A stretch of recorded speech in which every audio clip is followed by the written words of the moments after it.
हाय दोस्तों, मैं देवेंद्र कुमार। स्वागत है आपका आपके YouTube चैनल लक्ष्य एजुकेशन में।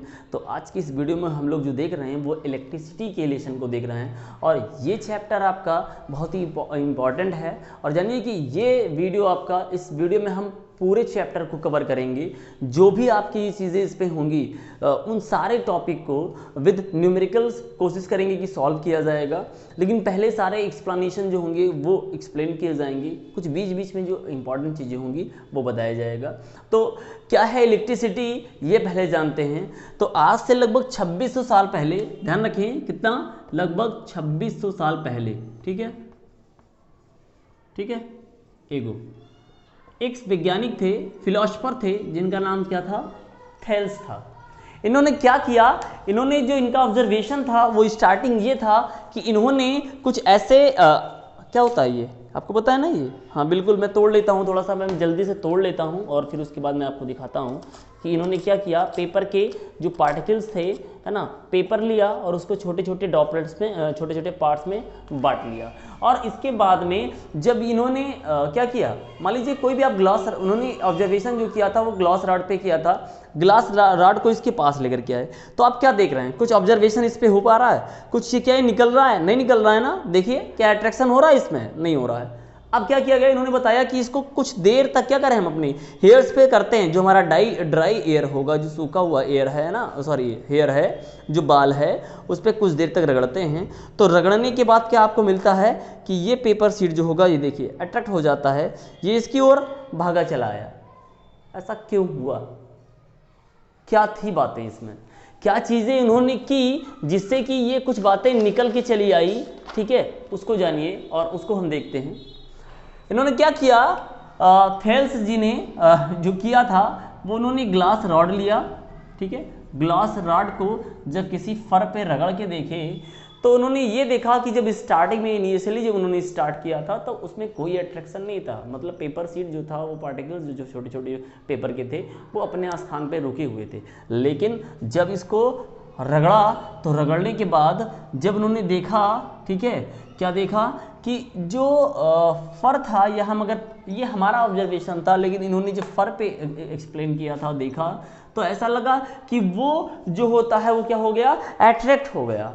क्या हो गया, उसके जो अट्रैक्ट हो गए। और देखिएगा अट्रैक्ट वही हुए, ठीक है, अट्रैक्ट हुए, लेकिन कौन से ऑब्जेक्ट, जो लाइट ऑब्जेक्ट थे, जो हल्के थे, ठीक है, वो क्या हो गए, अट्रैक्ट हो गए। अब ऐसा क्यों हुआ होगा, ठीक है, ऐसा क्यों हुआ, जैसे अभी आपने देखा ऐसा क्यों हुआ, तो सीधा सा इसका रीज़न है क्या हो जाना, उसके ऊपर चार्ज आ जाना, ठीक है, क्या आ जाना, चार्ज आ जाना। जब हम रगड़ते हैं ना, रफ किया जाता है, तो रफ करने के बाद में वो पार्टिकल में क्या हो जाता है, एक चार्ज उत्पन्न हो जाता है। दोनों में बराबर मात्रा में क्या होता है, चार्ज आ जाता है, ठीक है, दोनों में बराबर मात्रा में चार्ज आ जाता है। एक आपका पॉजिटिव होता है और दूसरा वाला जो होता है वो निगेटिव होता है। तो जब इन्होंने एक्सप्लेन किया इस तरीके से, उन्होंने देखा कि लाइटर ऑब्जेक्ट जो थे, है ना, वो अट्रैक्ट हो गए। तो बताया गया कि यहाँ ग्लास रॉड जो था, ग्लास रॉड में जिन्होंने देखा वही पता लगाया कि ये पॉजिटिव चार्ज पे आएगा, ठीक है, इस पे कौन सा आएगा, ये पॉजिटिव चार्ज आएगा, और ये जो आएगा वो निगेटिव चार्ज आ जाएगा, है ना, यहाँ पर क्या आ जाएगा, निगेटिव चार्ज आएगा। ऐसे ही कई ऑब्जर्वेशन किए गए, चाहे वो अंबर के साथ में, यहाँ तक कि मैंने अभी प्लास्टिक लिया था ना, प्लास्टिक को जब मैंने रगड़ के देखा अपने हेयर पे, और उसके बाद में जब हम उसको अट्रैक्ट कागज़ के पास लेकर गए तो वो अट्रैक्ट हो गया।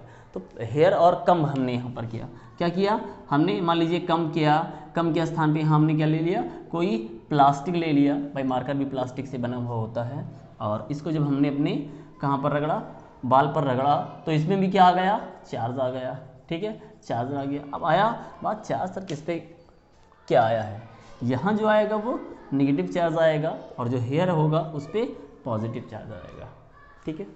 देखिए चार्ज, बातें समझें कि चार्ज यहाँ पर हमने देखा कि ऐसा रगड़ के देखे, क्या कुछ और बातें हुई सर। देखिए मान लीजिए अब अगर हम दोनों का ऐसा रगड़ते और पास में लेकर के जाते तो क्या हो पाता, जी बिल्कुल नहीं। समझिए कि जब हमने प्लास्टिक की चीज़ों को रगड़ा तो उस पर दोनों पे निगेटिव आया। मान लीजिए दोनों मार्कर को भी रगड़ के देखते तो दोनों पे क्या आ जाता, निगेटिव चार्ज आ जाता। सो अगर हमारे पास लाइक चार्ज आता है, ठीक है, क्या आता है, लाइक चार्ज जो होता है वो क्या करता है भाई, अट्रैक्ट नहीं होगा, वो रिपेल करेगा। ठीक है, क्या करेगा, रिपेल करेगा। जबकि हमारे पास अनलाइक चार्जेस होते हैं, जो अनलाइक चार्ज अगर आते हैं तो वो क्या काम करेंगे, वो क्या काम करेंगे, उनके बीच में अट्रैक्शन होता है। अब कहेंगे आप सर ऐसा कैसे हो पाया, कागज़ फिर कैसे आया। देखिए कागज़ में पहले क्या था, वो न्यूट्रल था, दोनों सारी चीज़ें हैं, प्लास्टिक और कागज़ न्यूट्रल था, लेकिन एक पे चार्ज आ गया तो दूसरे में क्या हो गया भाई, कम ज़्यादा हो जाएगा। जब इलेक्ट्रिकली वो क्या होते हैं, न्यूट्रल होते हैं, तो उस पर काम नहीं होगा, लेकिन जब वो ज़्यादा हो जाएंगे तो उस पर काम होना शुरू हो जाएगा, अट्रैक्शन उसमें हो जाएगा। ठीक, अब सर अगर ये चार्ज लगा तो करंट क्यों नहीं लगा, सोचिए समझिए थोड़ा सा, एक मिनट रुकिए, थोड़ा वेट करें। अब मैं जो बात कर रहा हूँ आपसे, अभी चार्ज के बारे में हो गया, ठीक है, चार्ज मैंने अगर निकाल लिया तो थोड़ा सा चार्ज के बारे में और बता दें कि चार्ज का जो सिंबल होता है, ठीक है, चार्ज का जो सिंबल होता है हम जनरली किससे लिखते हैं, क्यू से लिख देते हैं, और जो इसका यूनिट होता है चार्ज का, ठीक है, वो चार्ज का जो यूनिट होगा कितना हो जाएगा, बिल्कुल वो कूलाम होता है। ठीक है, कूलाम होता है, जिसको जनरली किससे लिखा जाता है, सी से लिख दिया जाता है। ऐसे कई भी यूनिट हैं, ऐसा नहीं कि एक ही यूनिट है, आगे भी कई यूनिट आपको मिल जाएंगे। ऐसे EMU होता है, ESU होता है, तो जो 1 EMU होता है इलेक्ट्रोमैग्नेटिक यूनिट, उसमें लगभग 10 कूलाम आ जाते हैं। ठीक है, लगभग 10 कूलाम आ जाते हैं। तो ऐसे जनरली इसके कई यूनिट होते हैं, लेकिन जनरली जो ज़्यादा यूज करते हैं वो हम कूलाम के बारे में यूज कर लेते हैं। ठीक है, और थोड़ा सा भी और बातें पढ़ेंगे, लेकिन इससे पहले मैं आपको थोड़ा सा जो बताने वाला हूँ, ठीक है, वो मैंने आपको एक्सप्लेन किया। अब बातें ये आ गई कि सर आपने बताया ये प्लास्टिक से हो रहा है और उसमें चार्ज आ रहा है, जबकि हमने जाना है कि करंट की चीज़ें ही फ्लो होती है तभी मुझे करंट लग जाता है। देखिए यहाँ इलेक्ट्रिसिटी को 2 पार्ट में बांट दिया जाता है। ठीक है, इलेक्ट्रिसिटी को 2 पार्ट में बांटा गया। एक हमारा आ जाता है स्टैटिक इलेक्ट्रिसिटी, क्या है, स्टैटिक इलेक्ट्रिसिटी, और दूसरा हमारा जो होता है वो करंट इलेक्ट्रिसिटी है। ठीक है, एक इलेक्ट्रिसिटी हम जो देख रहे हैं वो स्टैटिक, दूसरा करंट। देखिए पहली बात तो आई कि ये इलेक्ट्रिसिटी क्या है। आप देखिए इलेक्ट्रिसिटी जनरली जो होता है वो हम क्या पढ़ते हैं, study of charge, study of charge. किसके बारे में पढ़ते हैं, चार्ज के बारे में पढ़ते हैं, और इसके साथ साथ इसके इट्स इफेक्ट और उसके इफेक्ट के बारे में, यानी चार्ज और उसके इफेक्ट के बारे में हम लोग यहाँ पढ़ लेते हैं। तो अगर आता है इलेक्ट्रिक अगर इलेक्ट्रिसिटी हमें स्टैटिक से मिल जाता है तो क्या होगा, स्टैटिक का मतलब यहाँ पर जनरली जो होता है वो हम बात करते हैं रेस्ट, और जो करंट होता है जैसे करंट ऑफ की बात कर लेते हैं, air blow of air, current of water current की बात कर लेते हैं ना, तो वाटर निकलते चला जाता है, फ्लो यानी बहना। तो यहाँ पर क्या होता है, वो मूविंग होता है। ठीक है, ये मूविंग ऑब्जेक्ट के बीच में होता है जनरली। ठीक है, तो इलेक्ट्रिसिटी यानी कि ये मूविंग ऑब्जेक्ट के बीच में, और ये इसके बीच में रेस्ट। यानी हम जो पढ़ते हैं वो क्या पढ़ते हैं, स्टडी ऑफ रेस्ट चार्ज। इसमें हम स्टडी ऑफ रेस्ट चार्ज के बारे में पढ़ते हैं, जबकि यहाँ जो होता है वो स्टडी ऑफ मूविंग चार्ज। ठीक है, मूविंग चार्ज के बारे में। देखिए ये आपको सिर्फ बताया गया, एक्सप्लेन किया गया कि ऐसा होता है। ये जाकर के आप 12th में पढ़ेंगे, जब इलेक्ट्रोस्टैटिक्स पढ़ लेंगे, उसमें पहला चैप्टर जो आपको मिल जाएगा वो इलेक्ट्रिसिटी का ही मिलता है, तो वहाँ पर आप उसको ज़्यादा से ज़्यादा पढ़ेंगे। लेकिन अब है दोनों लेसन में, दोनों जानना ज़रूरी है आपके लिए। और दूसरा हमें जो यहाँ 10th में पढ़ना है, हमारे जो सिलेबस है वो हमारे पास करंट इलेक्ट्रिसिटी से है।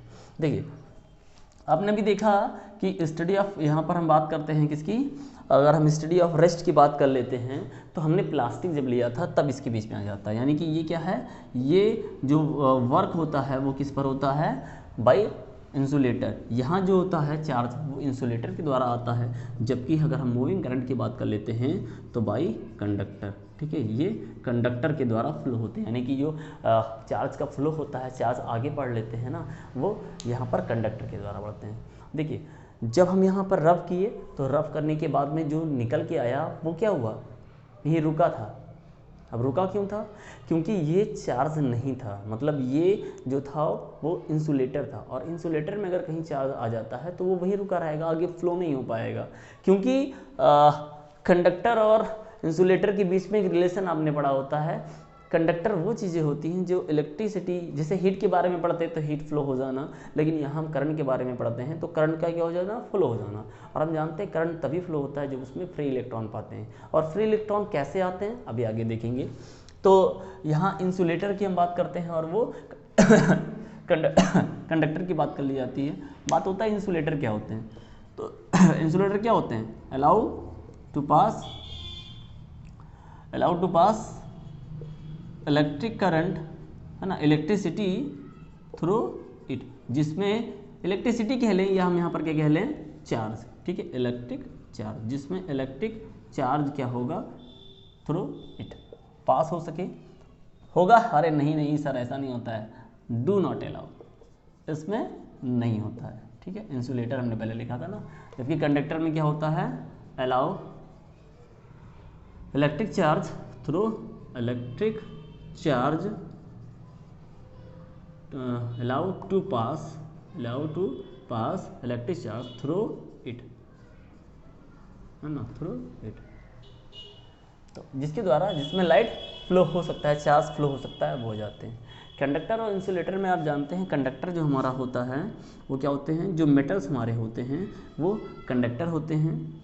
जबकि अगर हम एक्वासिस सॉल्यूशन की बात कर लेते हैं, ठीक है, तो ये भी क्या है, मेटल्स होते हैं। एक्वासिस सॉल्यूशन जो होता है उसमें भी इलेक्ट्रिक करंट फ्लो हो सकता है। जबकि हमारी ह्यूमन बॉडी भी जो है, ठीक है, ह्यूमन बॉडी की हीमोग्लोबिन पाया जाता है, फेरोमैग्नेटिक एलिमेंट हमारे ब्लड में पाए जाते हैं, इसलिए वो फ्लो हो जाते हैं। तो ये हमारे हैं कंडक्टर। और इंसुलेटर की हम बात कर लें तो भैया कुछ भी ले लीजिए, वुड ले लीजिए, प्लास्टिक ले लीजिए, ठीक है, या नॉन मेटल आप ले लीजिए, नॉन मेटल्स, ठीक, ये भी।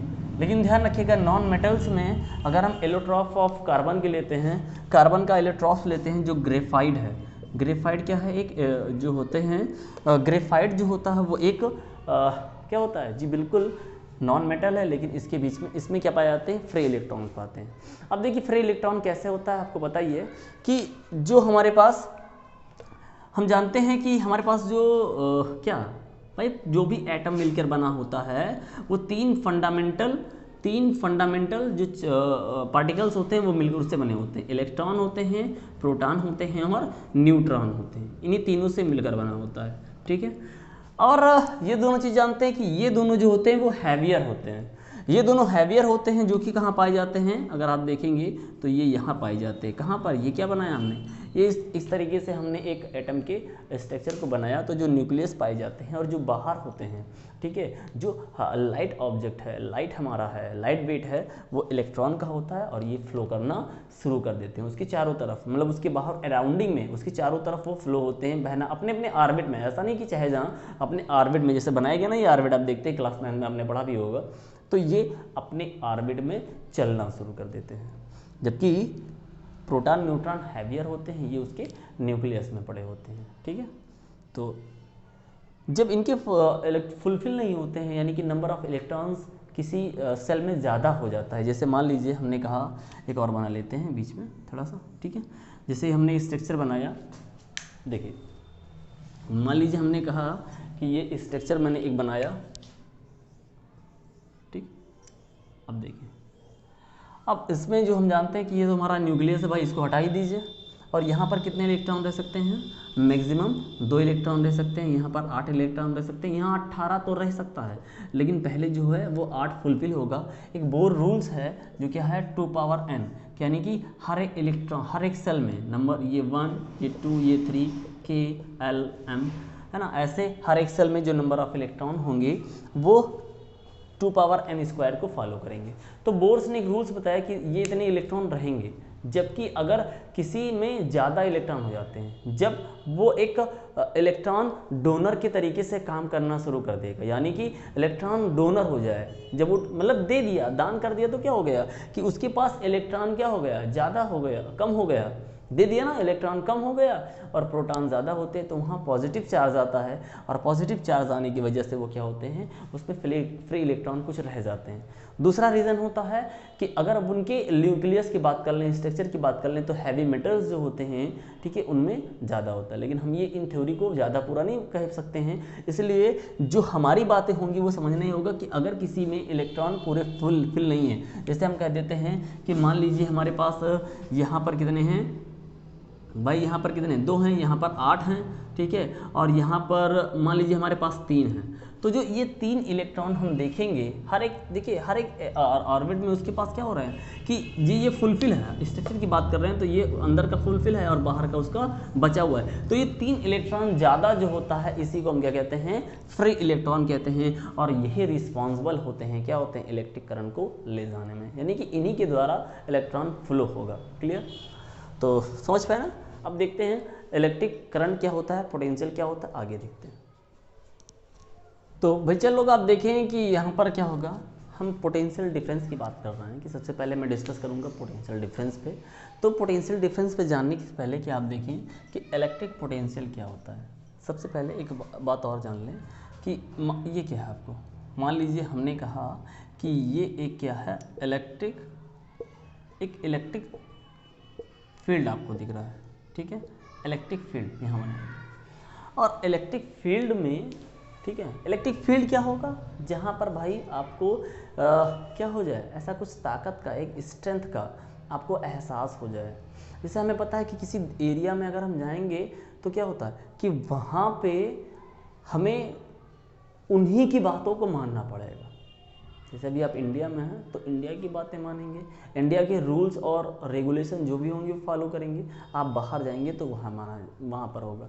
आपके मोबाइल की नेटवर्क की बात कर लीजिए, आप अपने स्टेट में रहते हैं, ठीक है, तो वहाँ पर रोमिंग नहीं लगता है, और बाहर चले जाते हैं तो रोमिंग लग जाता है। तो सीधा सा रीज़न है कि जिस क्षेत्र में जाने पर वहाँ पर क्या आपको दिखे, एक ऐसा स्थान, ठीक है, एक ऐसा स्थान जहाँ पर अगर हम किसी पॉजिटिव चार्ज को लेकर के आते हैं तो वहाँ पर एक उस पर क्या हो जाए, बल लगना शुरू हो जाए। अब चाहे वो अट्रैक्शन होगा चाहे रिपलेंशन होगा, है ना। अब पॉजिटिव चार्ज है तो सीधा सा मतलब है भाई क्या होगा, हाँ जानते हैं। तो चार्ज जो होगा वहाँ पर क्या होता है, उस पर एक चार्ज लगना, फोर्स लगना शुरू हो जाए, जो कि आप 12th में पढ़ेंगे, इलेक्ट्रोस्टैटिक फोर्स होता है, जो हम लोग जानते हैं क्या होता है, F = 1/4πQ1Q2/R²। मतलब यहाँ पर जब हम चार्ज को ले आते हैं तो ये एक फोर्स आ जाता है, कूलम्ब्स लॉ के नाम से हम जानते हैं। कूलम्ब्स लॉ को भी हम देखेंगे, लेकिन अभी वो यहाँ नहीं है, क्लास 12th में आपको देखना मिलेगा। तो यहाँ पर कह रहे हैं कि एक ऐसा स्थान जो आप देखें, एक ऐसा क्षेत्र देखें जहाँ पर किसी पॉजिटिव चार्ज को लेकर के अगर हम आते हैं तो उस पर क्या हो जाए, एक फोर्स लगना शुरू हो जाए, दैट्स कॉल्ड इलेक्ट्रिक फील्ड। तो अगर कहता है कि मान लीजिए हमारे पास पॉजिटिव चार्ज यहाँ पर मेरा रखा हुआ है, ठीक है, वो हमारा Q एक पॉजिटिव चार्ज है, यूनिट चार्ज है, और इसको हम ले करके हम कहाँ चले आएँ, अपने इस इलेक्ट्रिक फील्ड में ले आएँ। मान लीजिए हम इसको यहाँ तक ले आते हैं, ठीक है। तो यहाँ तक लाने में जो चार्ज यहाँ था वो यहाँ से यहाँ तक लाने में भाई मुझे कुछ काम करना पड़ेगा ना, कुछ वर्क करना पड़ेगा। मान लेते हैं कि वर्क हमने जो काम किया है वो वर्क कितना किया है, ठीक है, वर्क डन जो हुआ है वो W हुआ है। लाने में कुछ हमने लाया किसको है, हम लाए किसको हैं, बिल्कुल हम लाए हैं चार्ज को, यूनिट चार्ज को हम ले करके आए हैं, ठीक है। यूनिट चार्ज को ले करके वहाँ तक आते हैं। तो जो इसमें काम हम करते हैं बस इन्हीं दोनों का रेशियो जो होता है वो क्या होता है, इलेक्ट्रिक पोटेंशियल होता है, ठीक है, इलेक्ट्रिक पोटेंशियल होता है। समझ आइए, किसी क्या लिखा हुआ, the electric potential to a point, है ना, in an electric field is defined as the work done a moving unit charge for infinity. देखिएगा इन्फाइनिटी से इसको लेकर के हम लोग किसी इलेक्ट्रिक फील्ड किसी इलेक्ट्रिक फील्ड में किसी एक पॉइंट तक लेकर के आते हैं तो उसको इलेक्ट्रिक फील्ड कहते हैं, है ना। अब अगर कह दिया जाए कि भैया वही चीज़ हम कह दें, जैसे एक एग्जांपल आप देख लीजिए कि मान लीजिए ये क्या है, एक वाटर टैंक है, ठीक है, जो कि पानी इसमें भरा हुआ है, ठीक है, यहाँ पानी इस लेवल तक पानी भरा हुआ है, समझिएगा, है ना।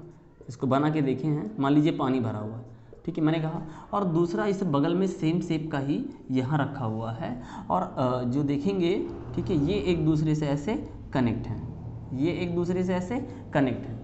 अभी मैंने यहाँ पर इसका जो दरवाज़ा था मैंने अभी बंद कर रखा, मान लीजिए कुछ पानी यहाँ तक है, ठीक है, ये पानी कुछ यहाँ तक है, और मैंने इसका भी दरवाज़ा क्या रखा था, लॉक कर रखा था, इसको हमने ओपन नहीं किया था। तो हम क्या देख रहे हैं कि वो इस तरीके से कुछ शेप रहेगा, लेकिन जैसे ही हमने क्या कर दिया, इसके दरवाजे को हमने ओपन कर दिया, ठीक है, वो क्या होता है, वाटर के पार्टिकल्स यहाँ आना शुरू कर देते हैं, ठीक है, ये भरना शुरू हो जाता है। और ये कब तक भरा जाएगा भाई, कब तक भरा जाएगा, ये हम देख रहे थे कि जिसका लेवल था वाटर का वो हाई था, ये क्या था, लो लेवल था। ये कब आपको दिखा, ये ज़्यादा पहले था, और ये तब तक काम होता रहेगा जब तक कि दोनों का लेवल क्या हो जाए, बराबर ना हो जाए। सेम इलेक्ट्रिक पोटेंशियल में हम करते हैं कि जब किसी इसी क्षेत्र में अगर रहे हैं, मान लीजिए हम इसको हटाते हैं और यहाँ पर लिख देते हैं कि ये इलेक्ट्रिक पोटेंशियल ना होकर के पोटेंशियल डिफरेंस आ जाए, ठीक है, पोटेंशियल डिफरेंस आ जाए, तो अब उस चार्ज को इन्फिनिटी से नहीं लाना पड़ेगा, अब उस चार्ज को एक पॉइंट से ले करके और दूसरे पॉइंट तक ले करके जब हम जाते हैं, ठीक है, दूसरे पॉइंट तक ले करके जब हम जाते हैं, ठीक, तो उसमें कितना काम होता है, तो जब इनके बीच में डिफरेंस रहेगा, पोटेंशियल में जब डिफरेंस रहेगा तभी वो आगे फ्लो होना शुरू करेंगे भाई, तभी वो फ्लो होंगे, अदरवाइज फ्लो नहीं होंगे इलेक्ट्रिक करंट जो होता है। तो चार्ज जो कह रहा है इनके बीच में, जैसे हम यहाँ वाटर की बात करते हैं कि जब ज़्यादा से वो हाई लेवल पर जाता है, तो आप देखें कि हम जानते हैं, ठीक, देखिए करंट जो होता है, मान लीजिए हमने कहा कि यहाँ पर मेरे पास एक आयरन था, और आयरन के जो मान लीजिए एक कंडक्टर था, और कंडक्टर में क्या थे, ऐसे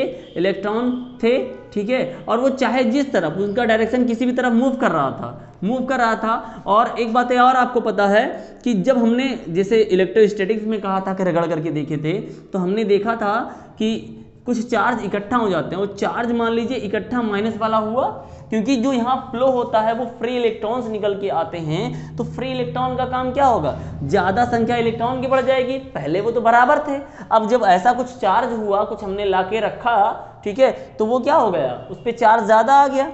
अब ये कब बहेगा, कब इसके पास जाएगा भाई, ऐसा रखा है, अभी जनरली ऐसे रखा हुआ है, लेकिन जैसे ही हमने पुलिस का डंडा उठाया, और पुलिस का डंडा कौन होगा भैया, पुलिस का डंडा जो होगा वो हमारे पास जो एक बैटरी होगी ना, बैटरी होगी, वही काम करेगा, वही बैटरी काम करेगा। इनको यहाँ से कनेक्ट कर दिया जाएगा, कनेक्ट करके हम देखेंगे कि यहाँ पर चार्ज क्या होता है भाई, ज़्यादा कर देंगे निगेटिव वाला, और निगेटिव का फ्लो होना इस तरफ से शुरू हो जाएगा, इलेक्ट्रॉनों का बहना जो होगा वो इस तरफ से शुरू हो जाएगा, और यहाँ से क्या होगा, इलेक्ट्रिक करंट निकलना शुरू हो जाएगा।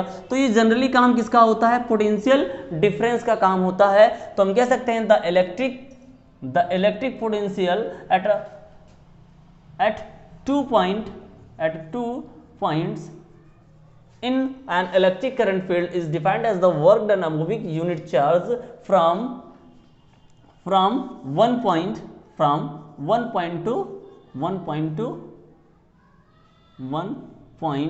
to another, ठीक है।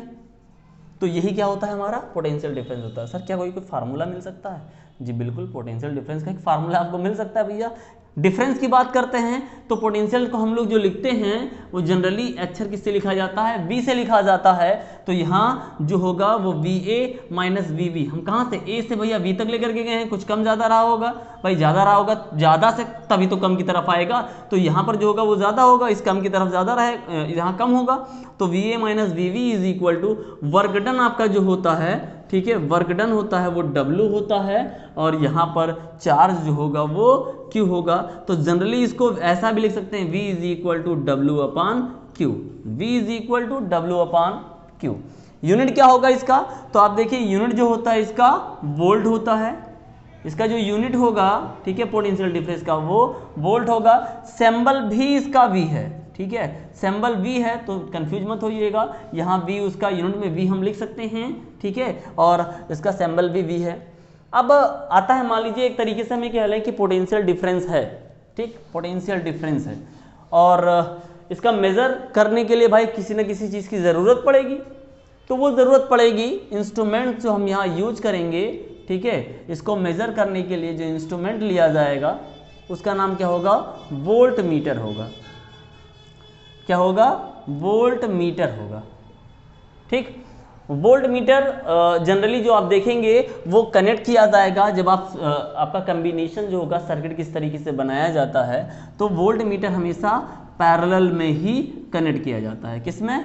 पैरेलल में। मतलब अभी आप देखेंगे कि जो हम लोग सर्किट बनाते हैं वो कई तरीके से बना सकते हैं, और मैं इसको करके भी दिखाऊंगा आपको। तो वो कैसे होगा वो आप देखेंगे थोड़ा सा, क्योंकि हम दोनों चीज़ें पढ़ लें। अभी तो मैं सिर्फ वोल्ट मीटर के मतलब इसके सिंबल के बारे में पढ़ रहे हैं, तो आगे देखेंगे। और वोल्ट मीटर, एक बात और ध्यान रखें, वोल्ट मीटर का जो रेजिस्टेंस होता है वो हाई रेजिस्टेंस का होता है। ठीक है, इसका जो रेजिस्टेंस होता है वो क्या होता है? हाई होता है। सर रेजिस्टेंस आप ले आए, रेजिस्टेंस को किससे लिखते हैं? जी आर से लिखते हैं। ये क्या है आगे पढ़ेंगे, जब ओम्स लॉ पढ़ेंगे उसमें एक्सप्लेन किया जाएगा, एक्सप्लेन करेंगे हम। तो पहली चीज़ें एक्सप्लेन, तो वो ये आर जो होगा वो आपको एक्सप्लेन किया जाएगा, थोड़ा सा आप वेट करें। तो लेकिन ये है क्या? रेजिस्टेंस का काम जो होता है वो रोकने का, यानी कि जब हम इसको लगाते हैं अपने सर्किट में तो वहाँ काफ़ी देर तक क्या होता है, जो हमारे पास चार्जर्स होते हैं वो हम देखते हैं कि यहाँ पर हाई रेजिस्टेंस का लगाने का सीधा, वोल्ट मीटर को हाई रेजिस्टेंस में लगाने का सीधा सा रीज़न है कि इसकी जो मेल्टिंग पॉइंट होगी वो क्या होगा, जाहिर सी बात है कि रेजिस्टेंस हमने हाई रखा तो वो जल्दी गलेगा नहीं, इसलिए इसको लगाया जाता है और मेजर किया जाता है। तो अब इसके आगे हमें जो देखना है वो इलेक्ट्रिक करंट को देखना है, तो आइए देखते हैं। तो दोस्तों देखते हैं इलेक्ट्रिक करंट क्या होता है। देखिए जैसे अभी आपने देखा कि जब पोटेंशियल डिफरेंस यानी कि जब बैटरी नहीं लगाई गई थी तो ये जो हमारे पास फ्री इलेक्ट्रॉन थे वो किसी भी डायरेक्शन में क्या करते थे, मूव कर सकते थे, कोई भी डायरेक्शन इनका था। मतलब क्या होता है भाई, आपको पता है कि घर से हम दूर हैं, हम कुछ भी कर सकते हैं, ऐसा नहीं है। मतलब मत सोचिए कि आप ऐसा करेंगे। देखिए क्या होता है कि जनरली आप देखो कि जो पकड़ जहाँ पर जिसकी निगरानी जब करता है, जब कोई निगरानी करता है तो उसके टच में रहता है, वो चीज़ें क्या रिक्वायरमेंट है सारी चीज़ उसको उपलब्ध हो जाती है। लेकिन हम अगर दूर हो गए हैं, मतलब किसी से दूर है, हमारे पास निगरानी नहीं है, तो मेरी जो रिक्वायरमेंट है वो क्या है, वो जब हम किसी से बताएंगे तभी तो जान पाएगा।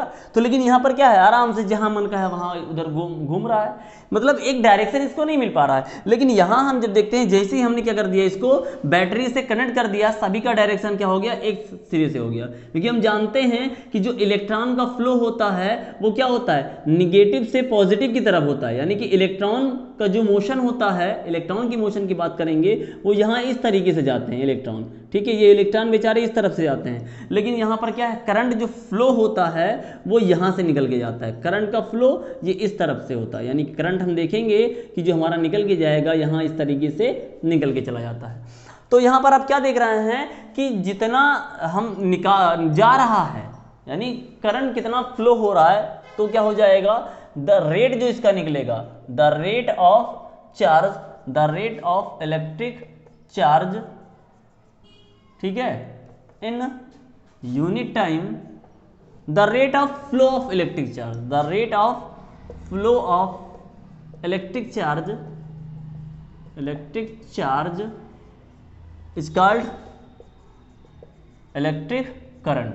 यानी कि इनके जो फ्लो होने के होंगे उन्हीं को क्या कहा जाता है, इलेक्ट्रिक करंट आ जाता है। यानी आप देखिए कि जो करंट की हम बात करते हैं, करंट को जनरली आई से लिखा जाता है, और ये क्या हो जाएगा, बात किसकी की जा रही है, इलेक्ट्रिक चार्ज की, तो Q अपॉन T। ये देखिए फार्मूला भी आपको यहाँ से मिल जाएगा, I is equal to Q और T। अब यहाँ से आपको दिख गया कि जो हम इलेक्ट्रिक करंट का सिंबल लिखते हैं वो क्या लिख देते हैं, I लिख देते हैं, जबकि इसका यूनिट जो हो जाएगा, यूनिट क्या होगा, एम्पेयर होगा। देखिए कोई भी लेटर आपको पता होना चाहिए कि किसी भी अगर साइंटिस्ट के नेम पे, किसी साइंटिस्ट के नेम पे अगर कोई नाम आ रहा है तो उसको हमेशा, है ना, यूनिट वो स्मॉल लेटर से ही लिखा जाता है। अगर सिंगल लिखेंगे तो ये लिख सकते हैं आप चाहें तो। अब इलेक्ट्रिक करंट आ गया, लेकिन अब यहाँ पर कितना इलेक्ट्रॉन फ्लो हो रहा है, कितना इलेक्ट्रिक चार्ज निकल के जा रहा है, तो उसको मेज़र करने के लिए एक इंस्ट्रूमेंट का यूज़ किया जाता है, और वो इंस्ट्रूमेंट क्या है, अमीटर। क्या है ये, अमीटर, इसका यूज कर लेते हैं। अमीटर का जो रेजिस्टेंस होता है वो लो रेजिस्टेंस का हो जाता है। ठीक है, लो रेजिस्टेंस का रखने का क्या मतलब है, रेजिस्टेंस का काम होता है रोकने का। तो यहाँ पर रोके कम, इसलिए इसका रेजिस्टेंस कम लगते हैं, क्योंकि भाई जो हम अपने पर हमारे पास जो अप्लायंस होंगे जब उस पर जाकर के करंट पूरे मात्रा में पहुँचेगा तभी वो वर्किंग सही से कर सकता है, इसलिए अमीटर लो रेजिस्टेंस के बनाए जाते हैं। और ये हमेशा जो कनेक्ट किए जाते हैं वो किस में किए जाते हैं, सीरीज़ में किए जाते हैं, ये हमेशा सीरीज में कनेक्ट किए जाते हैं। पैरेलल क्यों नहीं कनेक्ट करते हैं, समझिएगा। पैरेलल ना कनेक्ट करने का सीधा सा रीज़न है कि मान लीजिए कि यहाँ पर अगर हमने अभी कहा कि मेरे पास यहाँ पर एक बल्ब था वो ग्लो कर रहा था, ठीक है, मैंने एक बल्ब लगाया, ठीक, एक यहाँ और दूसरा बल्ब यहाँ लगाया, और मैंने एक यहाँ पर अमीटर फिट कर जो है वो क्या लग दिया, ये हमने एक अमीटर लगा दिया। तो अमीटर लगा देने से क्या मतलब हो जाएगा, इसका रेजिस्टेंस कम होता है, तो जो इलेक्ट्रॉन यहाँ से फ्लो हो रहे थे, यहाँ से इलेक्ट्रॉन जो करंट निकल के जाएगा वो इस माध्यम से होते हुए यहीं पहुँच जाएगा। इट मीन्स जो हम इसके वायर का कनेक्शन देखेंगे वो क्या हो जाएगा, वायर जुड़ जाएगा। इसीलिए कभी भी अमीटर को पैरेलल में नहीं कनेक्ट किया जाता है, वो हमेशा किस तरीके से सीरीज में ही किया जाता है। तो इसका रेजिस्टेंस हम देखेंगे वो कम होता है और उसके बाद में सीरीज में कनेक्ट किए जाते हैं, ठीक है। ये दो चीज़ें हमारी थी। इसके बाद आप देखें, अच्छा अमीटर का काम क्या होता है, अमीटर का काम होता है किसका, कि लो रेजिस्टेंस या हम इसमें जो यूज करते हैं वो मैग्नीट्यूड निकालने के लिए, ठीक है, मैग्नीट्यूड ऑफ इलेक्ट्रिक करंट, यानी कि मेज़र जो ये करता है वो क्या मेज़र करता है, इलेक्ट्रिक करंट का मेज़र कर देता है। इससे छोटे भी लगाए जाते हैं, ये थोड़ा बड़ा यूनिट है तो मिलियमीटर भी लगाया जाता है, ठीक है, मिलियमीटर भी लगाया जाता है। एक इसी की तरीके से बनता हुआ सारे फिगर अभी आपको देख सकते हैं, वोल्ट मीटर, ठीक है, अमीटर, गैल्वेनोमीटर आप यहाँ अपनी स्क्रीन पे देख सकते हैं। तो वो जानना तो है, लेकिन इसके पहले आप देख लें गैल्वेनोमीटर होता है, ठीक है, क्या होता है, गैल्वेनोमीटर होता है। तो गैल्वेनोमीटर बिल्कुल इसी तरीके से होते हैं, बस थोड़ा सा अंतर होता है, ठीक है, कि यहाँ अगर आप देखें गैल्वेनोमीटर ये 0 से स्टार्ट होता है, -1, ठीक है, माइनस ना होकर के यहाँ 1 2 ऐसे लिखे होते हैं, इस पर नंबरिंग लिखे होते हैं, ठीक है। और जो मिलीमीटर होता है वो सिर्फ क्या होता है, 0 यहाँ से 1 2 3 4 ऐसे आप देख सकते हैं, हमने स्क्रीन पे लिखा होगा। तो जो सुई होती है वो यहाँ से स्टार्ट होती है, इनकी 0 से स्टार्ट होता है, जबकि यहाँ ये 0 से स्टार्ट होते हैं, ये दोनों डायरेक्शन में कर सकते हैं फ्लो। तो ये गैल्वेनोमीटर जो होता है वो काम क्या करेगा, बिल्कुल सेम ही होता है, लेकिन ये क्या डिटेक्ट करता है, इसका काम क्या होता है, ये डायरेक्शन ऑफ इलेक्ट्रिक करंट, यानी ये डायरेक्शन को मेजर करना शुरू कर देता है। और वो डायरेक्शन तभी यूज किया जाता है जब बहुत कम मात्रा में क्या होता है, करंट फ्लो होता है, तो उसका डायरेक्शन देखा जाता है और हम समझ नहीं पाते कि करंट कहाँ किस तरफ से निकलता है, तो वहाँ पर गैल्वेनोमीटर का यूज कर दिया जाता है। ये बातें हमारी इलेक्ट्रिक करंट और किससे संबंधित थी, गैल्वेनोमीटर, इलेक्ट्रिक करंट, अमीटर, इन सब के बारे में जाना। अब एक बेहतर जो रूल्स आपका है जो आपके सिलेबस में बहुत इंपॉर्टेंट है वो है ओम्स लॉ, उसको देखते हैं, जो कि रेजिस्टेंस से संबंधित होगी। ये रेजिस्टेंस आप यहाँ जान के, लेकिन रेजिस्टेंस का मतलब नहीं जान पाए क्या होगा, तो आगे हम देखते हैं और बेहतर तरीके से समझते हैं। तो स्टूडेंट अब हम जानेंगे ओम्स लॉ के बारे में। तो ओम्स लॉ जो रिलेशन है वो करंट और पोटेंशियल डिफरेंस के बीच में रिलेशन होता है। इसको 1781 में जॉर्ज सिमन ओम, जिसको हम कह सकते हैं जॉर्ज ओम, यानी पूरा नाम उनका जॉर्ज सिमन ओम था। उन्होंने 1781 में अपना एक्सपेरिमेंट दिया, और एक्सपेरिमेंट इन्होंने तब दिया जब हेनरी कैवेंडिश ने अपना रोड लिखा, जिसमें बताया गया कि जो करंट होता है वो पोटेंशियल डिफरेंस के डायरेक्टली प्रोपोर्शनल होता है। बस इसी रोड को उन्होंने पढ़ा और अपना एक्सपेरिमेंट चालू कर दिया। और 1781 में जब एक्सपेरिमेंट इन्होंने किया तो उसमें से जो एक्सपेरिमेंट करने के बाद में जो रिजल्ट आया, बस उसी को जॉर्ज सिमन ओम ने क्या दे दिया, ओम्स लॉ के नाम से दे दिया। और ये ओम्स लॉ है क्या, देखिए हम अगर टेम्परेचर को कांस्टेंट रख दें, अगर हम देखिए स्पेशली ये ध्यान रखिएगा कि जब कभी भी हम ओम्स लॉ की बात करेंगे तो टेम्परेचर क्या रहेगा, उसमें कांस्टेंट रहेगा। तो at constant temperature the current, the electric current flowing through a conductor, अब इसको हटा देते हैं, conductor is directly proportional to potential difference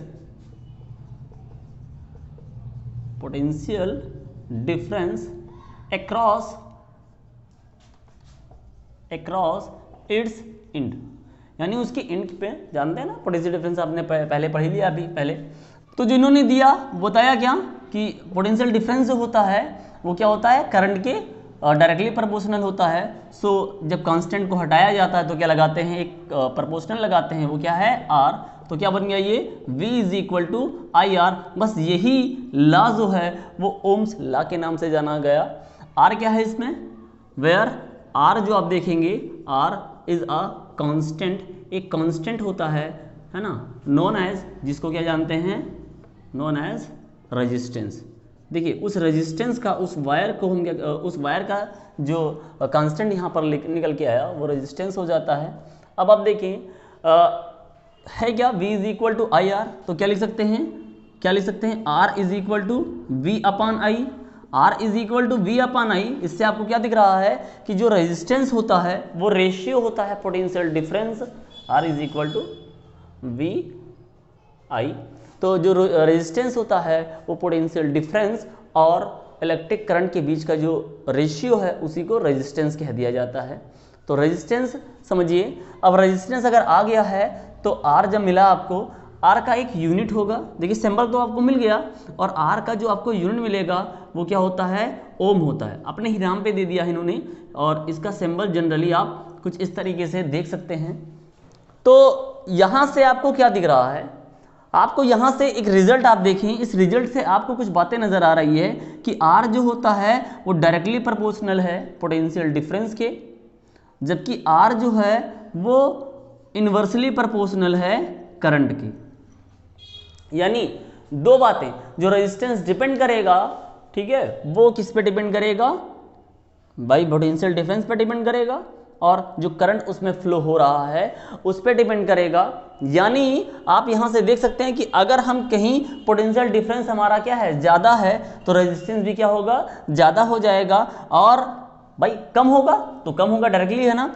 और अगर हम आई देखते हैं, करंट अगर हम बढ़ाते जाते हैं, करंट अगर हम बढ़ा रहे हैं तो पोटेंशियल डिफरेंस क्या होगा, इन्वर्सली है, तो कम हो जाएगा, जो रेजिस्टेंस होगा वो कम हो जाएगा। तो ये जो हम बातें देख रहे हैं वो रेजिस्टेंस के बारे में, ओम लॉ के बारे में देख रहे हैं। अब आप देखें कि अगर यहाँ कह दिया जाए, क्योंकि ओम्स लॉ है तो यहाँ 1 ओम का डिफिनेशन अगर निकाला जाए, 1 ओम अगर हम यहाँ पर डिफाइन करना चाहें तो 1 ओम क्या होगा, जनरली अगर हम कहें कि अगर हमारे पास पोटेंशियल डिफरेंस, ठीक है, यानी 1 वोल्ट हो और उसमें हम किसी वायर में 1 एम्पियर की धारा, है ना, करंट अगर फ्लो करवाते हो तो जो रिजल्ट निकल के आएगा वो क्या आ जाएगा, 1 ओम आ जाएगा। यानी 1 ओम में क्या है, 1 ओम एक तरीके से हम कह सकते हैं कि एक रेजिस्टेंस होता है, किसी वायर का रेजिस्टेंस है। जब कभी 1 एम्पियर की धारा, इलेक्ट्रिक करंट उसमें फ्लो करवाया जाता है, जबकि वो वायर क्या हो, 1 वोल्ट का उसमें डिफरेंस हो,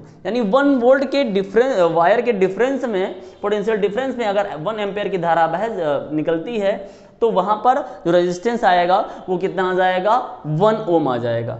ठीक है, 1 ओम आ जाएगा। देखिए रेजिस्टेंस कई बातों पर डिपेंड करता है। मैं यहां पर कह रहा हूं कि डायरेक्टली प्रोपोर्शनल है और इनवर्सली प्रोपोर्शनल है, लेकिन रेजिस्टेंस जो डिपेंड करेगा, ठीक है, अगर हम यहां और बातें कर लें कि जो हमारा रेजिस्टेंस है वो डिपेंड करता है, ठीक है, रेजिस्टेंस डिपेंड्स ऑन,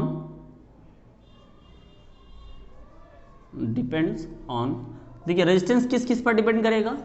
पहली बात तो कि जो आपने वो तार लिया है, जो वायर लिया है उस पर डिपेंड करेगा, तो यानी कि लेंथ ऑफ वायर पर डिपेंड करता है भैया कितना बड़ा है।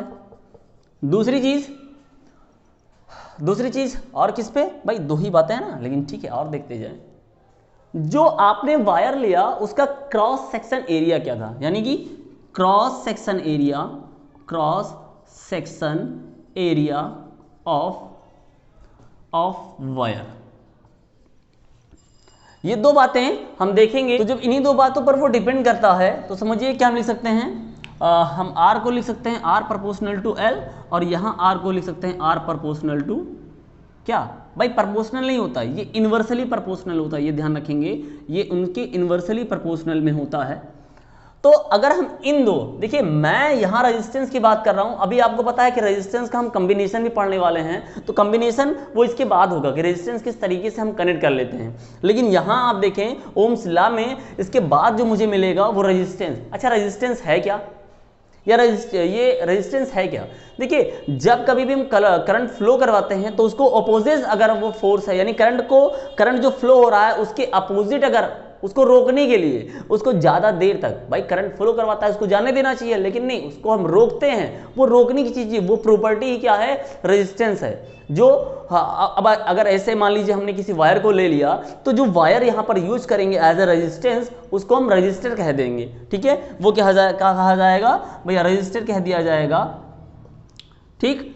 अब आपको पता है कि रजिस्टर जनरली हम रेजिस्टेंस जो बात करेंगे अगर वो हाई रेजिस्टेंस का है, ठीक है, अगर हाई रेजिस्टेंस का है और लो रेजिस्टेंस का है तो वो डिपेंड करता है कि वो वायर कैसा है, ठीक है, वो वायर कैसा है। तो अगर यहाँ इतनी बातें देख रहे हैं तो मुझे इसमें से कुछ बातें और मिल गई, आप ये देखिए क्या मिल गया कि रेजिस्टेंस हम जो देख रहे हैं ओम्स लॉ जब हमने डिफाइन कर लिया तो रेजिस्टेंस हमारा डिपेंड करता है किस किस बातों पर, लेंथ पर, और किस पर डिपेंड करता है, और डिपेंड करता है उसके क्रॉस सेक्शन एरिया पर। यानी कि अगर हम इसको कॉम्बिनेशन फॉर्म में लिखें तो आर डिपेंड करता है एल अपॉन ए पर। और आपको पता है कि जब कभी भी ये प्रोपोर्शनल का सिंबल हटाया जाता है तो कुछ एक भाई एक कांस्टेंट लगाते हैं ना, ये कांस्टेंट क्या है, रो है, एल अपॉन ए। देखिए ये रो है, क्या है ये, रो, ठीक, ये आप रो देख सकते हैं। तो ये आप देखिए एक फार्मूला यहां से बन के निकलेगा, लेकिन ये हम देखेंगे कि ये रो है, अगर हम इसको निकालना चाहें तो रो इज इक्वल टू क्या होगा, आर ए अपॉन एल, ये ही क्या होती है। अच्छा रो हमने यहां पर जो लिखा वो रो क्या है, एक कांस्टेंट है, ये कांस्टेंट है, इसका नाम जो होता है वो क्या होता है, रेजिस्टिविटी।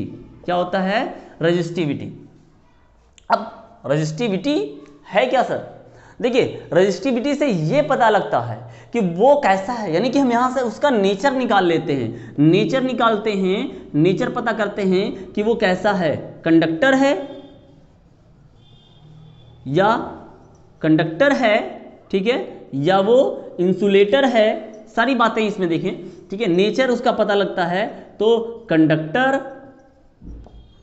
भाई कंडक्टर के बाद में सेमी कंडक्टर भी कह सकते हैं, सेमी कंडक्टर, ठीक है, एलॉय टाइप का होता है, और जो होगा वो इंसुलेटर, ठीक है, क्या होगा, इंसुलेटर, ठीक। ये तीन उसका नेचर, रेजिस्टिविटी ये बताता है उसका नेचर कैसा है।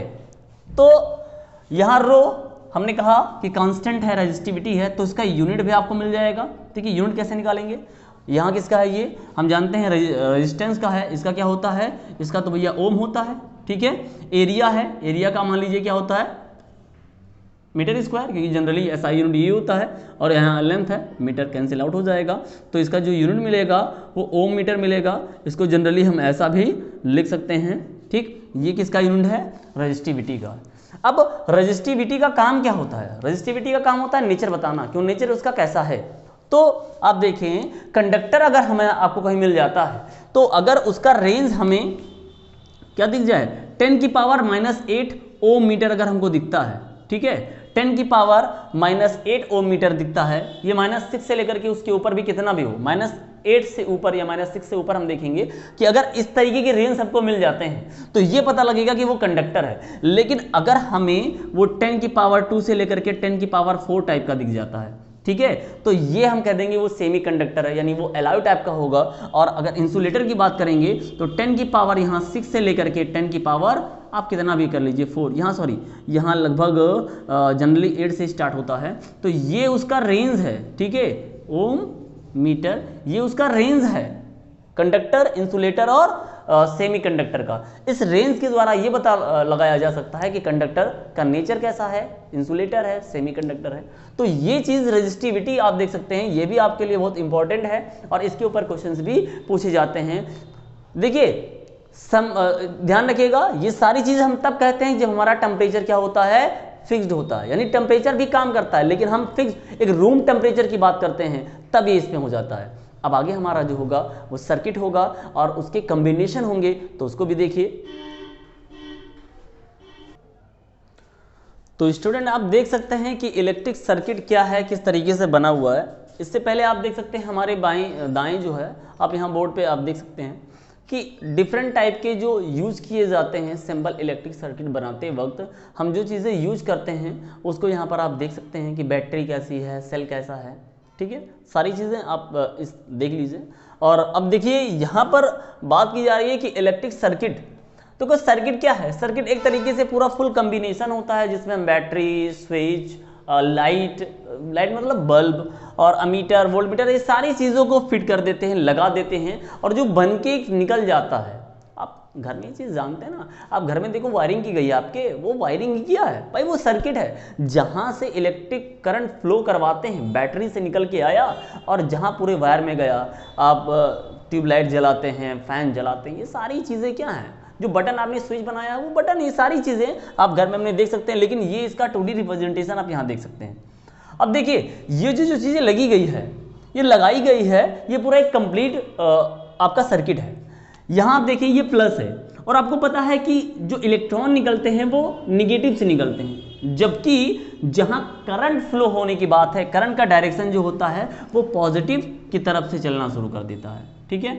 ये एक बात और इसमें आप देखें कि जब कभी भी हम बात किए थे, ये एम क्या है हमारा? अमीटर है, और वी क्या है हमारा? वोल्ट मीटर है। अमीटर से हम मेजर करते हैं किसको? करंट को, और वोल्ट मीटर से हम जो रजिस्टर लगाए गए हैं उनमें पोटेंशियल डिफरेंस का मेजर कर लेते हैं। तो ये हमेशा जो अमीटर या वोल्ट मीटर, इन दोनों की हम बात कर लेंगे। इस सर्किट में आप देखें ये जो पॉजिटिव है, देखिए यहाँ पर क्या लगाया गया है? ये सेल, उस सेल के पॉजिटिव सिरे से जिस तरफ से करंट निकल रहा होगा उस सिरे से उसके पॉजिटिव को लगाया जाता है, ठीक है। और निगेटिव वाला निगेटिव की तरफ, पॉजिटिव वाला पॉजिटिव की तरफ, ये ध्यान रखेंगे। ये आर जो हमारा है ये क्या है? रजिस्टर है। अब देखिए रजिस्टर हमारा कई तरीके से हो सकता है, रजिस्टर हमारा वो कई तरीके से है। देखिए रजिस्टर को ध्यान रखें, तो अगर हमारा रजिस्टर, ठीक है, अगर हमारा रजिस्टर जो है वो किससे मिलकर बना है, क्योंकि भाई क्या है, करंट में यहां पर देर तक जाएगा और जाने के बाद में वो कुछ देर तक रुकेगा, रुकने पर अगर वो टंगस्टन का बना हुआ है, ठीक है, टंगस्टन। दूसरा अगर वो बना हुआ है नाइक्रोम का, और या वो बना है कॉपर का, ठीक है। ये सारी चीजें अलग अलग हैं, ठीक है, ये सब अलग अलग हैं, इनसे बना हुआ है। तो उसमें क्या प्रभाव होगा, हम क्या उसको यूज करेंगे? देखिए टंगस्टन है क्या, टंगस्टन पे जब हो जाएगा तो वो लाइट शो करेगा, ठीक है, यानी टंगस्टन का अगर बना हुआ है तो वहां लाइट निकलेगा, रजिस्टर लगाया गया है। अगर नाइक्रोम का बना हुआ है तो वहां हीट निकलेगा, और अगर कॉपर का बना हुआ है, ठीक है, कॉपर का बना हुआ है तो क्या करेगा? वो रोटेशन उसमें शुरू हो जाएगा, ठीक है, उसके अंदर रोटेशन। समझिए क्या है? पोटेंशियल डिफरेंस का काम होना, धक्का देना, इलेक्ट्रिक करंट को फ्लो करवाना, करंट जो बह रहा है ना उसको फ्लो करवाने का काम किसका होता है? पोटेंशियल डिफरेंस का। रेजिस्टेंस का काम क्या होता है? रोकने का। अब देखो भैया, अगर हमने रेजिस्टेंस को रोका है ना, तो जब लड़ाई झगड़ा हुआ तो क्या होता है? लड़ाई करे तो वो कई तरीके से होता है भाई। क्या होता है? दूर दूर तक कहते हैं ना, आइए लड़िए आइए लड़िए। तो वो बातें समझो कि रेजिस्टेंस अगर हमारा उसमें गया और क्या हो गए? आग बबूला हो जाते हैं। अगर आग बबूला हो गए, लड़ाई सिर्फ नहीं हुई, पास तक खूब पहुंच गए, लड़ाई नहीं हो पाई, समझिएगा, खूब गुस्से में है, इतना हो जाते हैं कि उनमें ऐसा लगता है कि चिंगारी निकलनी शुरू हो जाती है, आग निकलना शुरू हो जाता है। तो समझिएगा आग निकल रहा है ना, वो किसके बने हुए हैं? लाइट के बने हुए हैं। लेकिन अगर भैया वो ग्लो करना, चमकना शुरू कर देगा ना, अगर चमकना शुरू कर देगा तो क्या हो जाएगा? वो लाइट हो जाएगा। लेकिन नहीं, वो घूमना, नाचना शुरू कर देते हैं तो नाचने पर क्या हो जाएगा? वो कॉपर का बन जाएगा। ये रजिस्टर हमने जो लिया है वो चीजें होती है कि किस तरीके से यहां पर अगर है तो रखे जाते हैं। तो रजिस्टर में वो हम लोग यहां पर लगा देते हैं। ये हमारा की होता है जो जिसको हम लोग स्विच कहते हैं। देखिए ये जब पॉइंट ऑन है, आपको पता है ना, ये जो पॉइंट ऑन है इसका मतलब स्विच क्या है हमारा? वो ओपन है, ठीक है, ओपन है तो ये काम करना शुरू हो जाएगा। सॉरी, ये क्लोज्ड है, क्लोज्ड होने का मतलब बंद है, ओपन होगा तो भाई नहीं होगा। ये क्लोज्ड है मतलब हमारा इसमें सर्किट क्या है? कंप्लीट है। लेकिन अगर हमने ऐसा लगा दिया तो इसका मतलब क्या हो जाएगा? वो ओपन है तो भैया नहीं हो पाएगा। तो क्लोज्ड रहेगा तो उसमें क्या हो जाएगा? फ्लो हो जाता है। तो ये एक कंप्लीट सर्किट आप देख सकते हैं, एक continuous conducting path consisting of wire and other resistance like bulb या और कुछ भी। And a switch between two terminals, यहाँ पर दो टर्मिनल्स होते हैं, एक पॉजिटिव दूसरा नेगेटिव। सेल जो होते हैं वो लगाए जाते हैं या बैटरी लगा देते हैं जिससे कि इलेक्ट्रिक करंट फ्लो हो जाता है। तो बस इसी को हम क्या कहते हैं, इलेक्ट्रिक सर्किट कहते हैं। एक बात और ध्यान रखेंगे, ये रेजिस्टेंस हमारा दो तरीके से होता है। अगर हम रेजिस्टेंस देखें तो दो प्रकार के रेजिस्टेंस हमारे होते हैं, ठीक है। रेजिस्टेंस हमारे दो प्रकार के होंगे। एक रेजिस्टेंस तो हमारा परमानेंट है जो फिक्स्ड है, ठीक है। एक क्या है हमारा, एक हमारा फिक्स्ड होता है, एक फिक्स्ड होता है, और दूसरा हमारा जो रेजिस्टेंस होता है वो वेरिएबल होता है। देखिए फिक्स्ड में क्या होता है, रेजिस्टेंस को बदलते नहीं है, लेकिन वेरिएबल क्या होगा हमारा, वो रेजिस्टेंस चेंज हो सकता है जिसको हम रोस्टेड कहते हैं। तो ध्यान रखिएगा वेरिएबल रेजिस्टेंस भी होता है और क्या रेजिस्टेंस फिक्स्ड होते हैं, दो तरीके से होते हैं। आप इसमें देखिए वेरिएबल रेजिस्टेंस का सिंबल जनरली मैंने यहाँ आपको दिखाया, देख लीजिए ये कुछ इस तरीके से अगर बना हुआ है तो ये वेरिएबल रेजिस्टेंस है, जबकि आपको ये जो लगाया गया है वो रेजिस्टेंस लगाए गए हैं। अब देखिए अभी तक आपने जो देखा वो इन सभी के बारे में पढ़ा। अब हमने बताया था कि रेजिस्टेंस हमारे कई तरीके से होते हैं। अब रेजिस्टेंस का कॉम्बिनेशन हम देखेंगे कि कॉम्बिनेशन उसका किस तरीके से है, पैरेलल और सीरीज को जानेंगे और समझेंगे कि किस तरीके से हमारे वो सर्किट कंप्लीट होते हैं, और अगर ऐसा बन के आया है तो वहाँ पर जो हमारा करंट फ्लो हो रहा होगा वो कैसा निकल के आएगा। तो देखते हैं। तो स्टूडेंट अगला हमारा जो टॉपिक है वो कॉम्बिनेशन ऑफ रेजिस्टेंस की है, कि रेजिस्टेंस का कॉम्बिनेशन हम किस तरीके से कर सकते हैं। आप यहाँ फिगर देख सकते हैं कि दो तरीके से मैंने बनाया है, यानी कि जो हमारे पास कॉम्बिनेशन है वो दो तरीके से हो सकता है।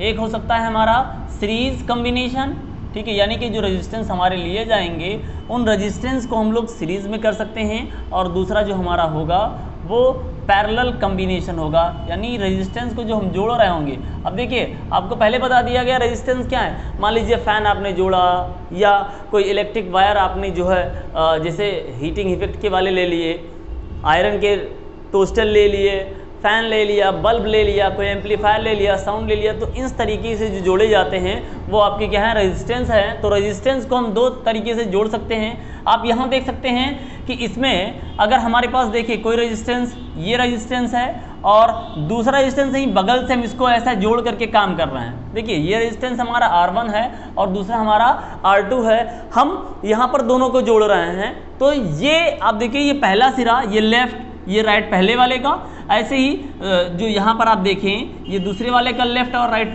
तो जब ऐसा कोई कॉम्बिनेशन जोड़ा जाता है, जब इस तरीके से हम उसको जोड़ देते हैं तो वो हमारा किस में हो जाता है, सीरीज कॉम्बिनेशन में होता है। और दूसरा पैरेलल आपका जो होगा, यानी कि अगर हमारे पास देखें कि हमारे पास रेजिस्टेंस हो और ये लेफ्ट राइट, यानी दोनों के एंड पॉइंट आप देखें, दोनों का पहला एंड पॉइंट किसी दूसरी तार से और दोनों का दूसरा एंड पॉइंट किसी दूसरे तार से अगर हम जोड़ देते हैं तो ये जो सिस्टम आपको दिख जाता है वो किसका दिख जाएगा, ये पैरेलल का होता है और ये सीरीज का होता है। अब बात आई कि सीरीज और पैरेलल बनाने का रीजन क्या है। आप देखें कि सीरीज हम बनाते हैं, पैरेलल बनाते हैं, तो कुछ और बातें होगी कि इसका रिजल्टेंट क्या आएगा, इसका पूरा जो होगा वो क्या आएगा।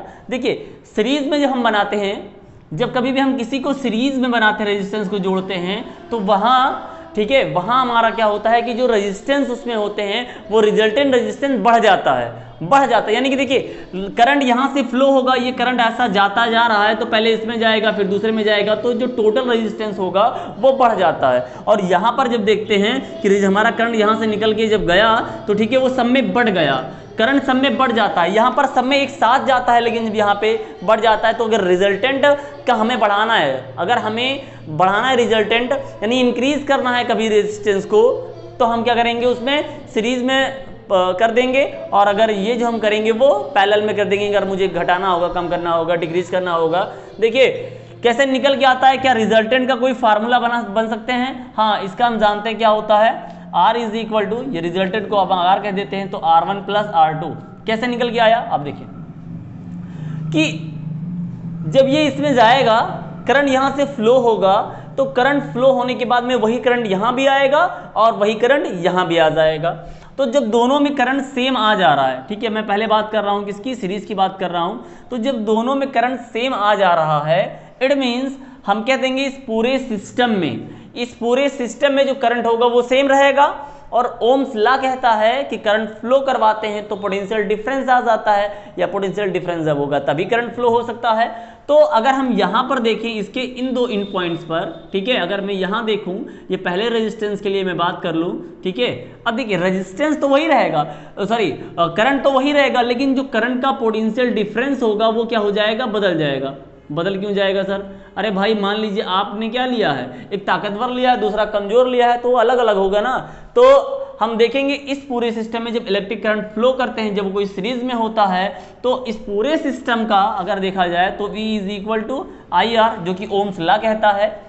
लेकिन यहां हर में क्या होगा, पोटेंशियल डिफरेंस अलग अलग होगा, तो रिजल्टेंट जो पोटेंशियल डिफरेंस आएगा, ठीक है, वो इन दोनों के सम के एक इक्वल होगा, इन दोनों के सम के इक्वल होगा।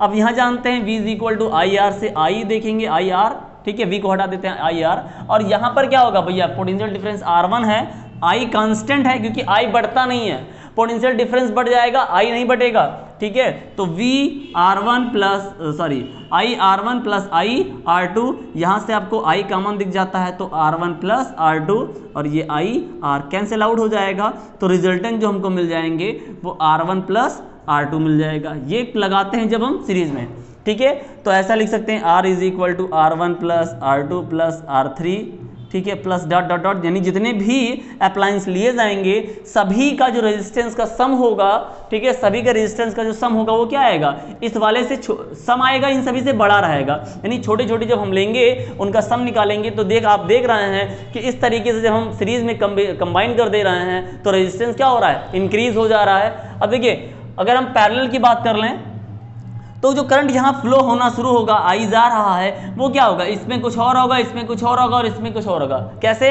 जैसा इसकी ताकत होगी, भैया ये हल्का है तो हल्का लेगा, और इसमें जितना ज़्यादा वो रेजिस्टेंस उसका रहेगा उतना ही ज़्यादा वो शक्तिशाली रहेगा। भैया अब हम कह रहे हैं कि मान लीजिए 50 वाट का बल्ब लिया है और एक 9 वाट का बल्ब लिया है, तो दोनों में तो अंतर होगा ना, एक ग्लो ज़्यादा करेगा, दूसरा ग्लो कम करेगा, एक को करंट ज़्यादा चाहिए, दूसरे को करंट कम चाहिए। तो यहाँ पर जो कांस्टेंट रहता है वो पोटेंशियल डिफरेंस कांस्टेंट रहता है, जबकि इलेक्ट्रिक करंट क्या हो जाते हैं, वो बढ़ जाते हैं। तो यहाँ पर क्या होगा, ये हमारा I1 होगा, ये I2 होगा, और ये I3 इसमें मिल जाएगा। तो यहाँ आपका क्या कांस्टेंट है, पोटेंशियल डिफरेंस कांस्टेंट है, और क्या बढ़ रहा है, I बढ़ जा रहा है। तो जब पोटेंशियल डिफरेंस कांस्टेंट है तो क्या होगा, I is equal to V upon R। भाई देखो V is equal to I R से ही बात कर लो, जो ओम्स लॉ है, V is equal to I R. यहाँ कांस्टेंट क्या है भाई, कांस्टेंट क्या है, V बढ़ कौन रहा है, यानी अगर हम I निकालना चाहेंगे, ठीक है, तो क्या होगा, I1 plus I2 plus I3। ये पहले वाले रेजिस्टेंस में कितना करंट जा रहा है, दूसरे वाले में कितना जा रहा है, तीसरे वाले में कितना जा रहा है, इन तीनों का सम जो निकालेंगे वो हमारे रिजल्टेंट यानी टोटल करंट के फ्लो के इक्वल हो जाएगा। So V is equal to I R होता है, अगर I निकालेंगे तो I is equal to V upon R, तो यहाँ क्या हो जाएगा, V अपान R। यहाँ से क्या निकालेंगे, अगर पोटेंशियल डिफरेंस निकालेंगे तो वो कांस्टेंट है, तो क्या मिलेगा, V अपान R1 प्लस V अपान R2 प्लस V अपान R3। हमने 3 यहाँ लिया, यहाँ 2 फिट किया था, तो V upon R is equal to, V common दिख रहा है तो क्या होगा, 1 upon R1 plus 1 upon R2 plus 1 upon R3। ये V कैंसिल आउट होगा, क्या मिल जाएगा, 1 is equal to 1 upon R is equal to 1 upon R1 plus 1 upon R2 plus 1 upon R3। ठीक है, ये हो जाएगा। और जुड़ा अगर हो जाए, मान लीजिए और भी जुड़ा हुआ है, ठीक है, तो सबका सम जो होगा वो उनके रेसिप्रोकल्स के सम के इक्वल्स हो जाएंगे, कुछ और जुड़ा हुआ हो। ठीक है, अब देखें, मान लो कि हमारे पास सिर्फ 2 ही रहता, मैं कहता कि इसमें मैं 2 ही में लगाता, बीच वाला ना होता या लास्ट वाला ना होता, तो क्या मिल जाता, 1 upon R is equal to 1 upon R1 plus 1 upon R2। ठीक है, अब इनको सम निकाला जाए तो ये R1 R2 और क्या होगा, R1 प्लस R2 अपान 1 अपान R आ रहा है, तो अगर R निकालना चाहेंगे तो क्या होगा, R1 R2 upon R1 plus R2। देखिए कभी भी इस एक्सप्रेशन के साथ में अगर आपको दिख जाते हैं, अगर आपके क्वेश्चंस कभी भी इस तरीके से आपको दिख जा रहे हो, तो बिल्कुल आप इसी पे टिक कर दीजिए, क्योंकि 2 कंडीशन के लिए जो रिजल्टेंट हमारा आता है वो R is equal to R1 R2 upon R1 plus R2। ये जब हम कंबाइन करते हैं उसको पैरेलल में, ये पैरेलल में कंबाइन करने के बाद में आ जाता है रिजल्टेंट, जबकि अगर हम उसको सीरीज में कंबाइन करेंगे तो किस तरीके से होगा, R1 प्लस R2। ध्यान रखें, बढ़ाने के लिए, रेजिस्टेंस को बढ़ाने के लिए हम सीरीज में काम करते हैं और रेजिस्टेंस को घटाने के लिए हम क्या काम कर लेते हैं, उसके पैरेलल कॉम्बिनेशन में बात कर लेते हैं, ठीक है। और ये दो चीज़ें हमारी डोमेस्टिक में भी यूज किए जाते हैं। हम लोग डोमेस्टिक जब बनाते हैं तो उसमें हम क्या प्रीफर करें, क्या अच्छा होगा, उसके लिए देखें। तो अगर हम बना रहे हो तो घर में हमारे जो होते हैं वो अलग अलग होते हैं। आप देखेंगे जो मेन स्विच से निकल के आता है वो पूरा पैरेलल होगा, लेकिन हर एक रूम का जो होता है वो अलग अलग बनाया जाता है। अलग बनाने से फ़ायदा क्या होता है कि मान लीजिए एक रूम का लाइट ख़राब है या एक रूम का जो है इलेक्ट्रिसिटी कहीं आपको सर्किट ब्रेक हो गया है तो दूसरे रूम में जाकर के प्रॉब्लम्स ना हो। तो कभी कभी सीरीज में बनाना आसान होता है, कभी पैरेलल में। यहाँ हम जो डोमेस्टिक देख रहे हैं वो किस में आसान दिख रहा है जी, बिल्कुल पैरेलल में दिख रहा है। मान लीजिए आपको डेकोरेशन करना हो तो डेकोरेशन जब करते हैं तो क्या काम कर लेते हैं, मान लीजिए लाइट आपको लगाना है, ढेर सारी लाइट लगाना हो तो जब अलग अलग तार में करेंगे तो क्या होगा भाई, अलग अलग तार में करेंगे तो स्विच बोर्ड ज़्यादा चाहिए। उसके लिए क्या करते हैं, एक ही तार में सारे बल्ब को फिक्स कर देते हैं, जो लाइटिंग वाले बल्ब होते हैं उसको फिक्स कर देते हैं। अब इससे फायदा ये हुआ कि स्विच की एक ही ज़रूरत पड़ी, लगाए और सब कुछ क्या हो गया, चलना शुरू कर दिया। कहीं ज़रूरत पैरेलल की होती है, कहीं ज़रूरत डोमेस्टिक की होती है। दोनों के फ़ायदे अलग अलग होते हैं, दोनों का वर्किंग अलग अलग होता है। देखिए क्या क्या फ़ायदे, क्या क्या इसके नुकसान होंगे, समझते हैं, ठीक है, कैसी ज़रूरत होगी। देखिए इसके ऊपर न्यूमेरिकल्स भी आते हैं, मैं उसको पढ़ूंगा, न्यूमेरिकल्स का एक अलग वीडियो मैं आपको प्रोवाइड करूंगा और उसको आप देखिएगा। तो अभी पहले तो आप इसके सारे डेफिनेशंस को, सारी थ्योरीज को पहले हम लोग फिनिश करते हैं, उसके बाद आगे पढ़ा जाएगा। तो अब हमने कहा कि सीरीज में क्या हमें फ़ायदा है या नुकसान है, जबकि पैरेलल में मुझे क्या है वो फ़ायदा है। यहाँ हम बात करेंगे उसके डिसएडवांटेज पर, ठीक है, हम उसके डिसएडवांटेज की बात करेंगे, जबकि यहाँ पर हम बात करते हैं उसके एडवांटेज पर। डिसएडवांटेज क्या है कि मान लीजिए लाइटिंग आप करते जा रहे हैं, आप लाइटिंग कर रहे हैं तो लाइटिंग आप डेकोरेशन कर रहे हैं, डेकोरेशन में क्या होगा कि आपने मान लीजिए ऐसा कोई सिस्टम बना लिया, तो जब ऐसा सिस्टम बनाएंगे तो क्या होगा, एक अगर डिफ्यूज हमारा हो जाता है, एक अगर हमारा डिफ्यूज हो जाता है तो सारा काम करना क्या हो जाएगा, बंद कर देगा, क्योंकि वो पूरी सर्किट को कंप्लीट कर रहा होता है। देखिए इस तरीके से मान लीजिए ऐसा कोई लगाया गया है तो ये क्या दिख रहा है, मान लीजिए यहाँ ढेर सारे ऐसे बल्ब लगाए हैं कहीं भी, तो ये सब सीरीज में ही है, ये किसमें है, सीरीज में। एक डिफेक्ट होगा, एक खराब होगा तो आगे वाले सारे जो हो जाएंगे वो क्या हो जाएंगे, काम करना बंद कर देंगे, सब काम करना बंद कर देंगे। अब मान लीजिए यही बीच में खराब हो गया तो सर्किट क्या हो जाएगा, ब्रेक हो जाएगा, तो काम करना नहीं, शुरू नहीं कर पाएगा, बंद हो जाएगा।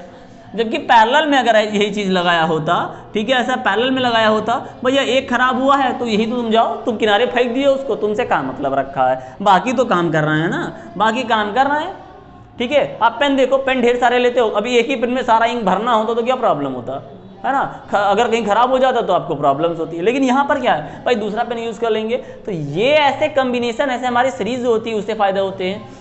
ध्यान रखें, यहाँ सीरीज में जब हम कनेक्ट करते हैं तो रेजिस्टेंस बढ़ जाता है, जबकि पैरेलल में कनेक्ट करते हैं तो रेजिस्टेंस जो रिजल्टेड होता है वो घट जाता है, आपको है ना, डिक्रीज हो जाता है।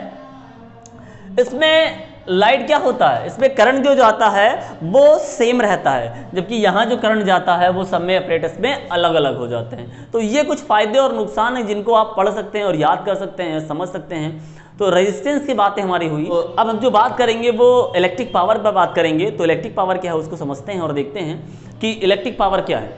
जैसे मान लीजिए हमने आपसे कहा कि आपने क्या कर दिया, हाँ भैया बल्ब जल रहा है, चलो ठीक है बल्ब जल रहा है सर, एक बल्ब है ना, ये कोई एक बल्ब है बनाया।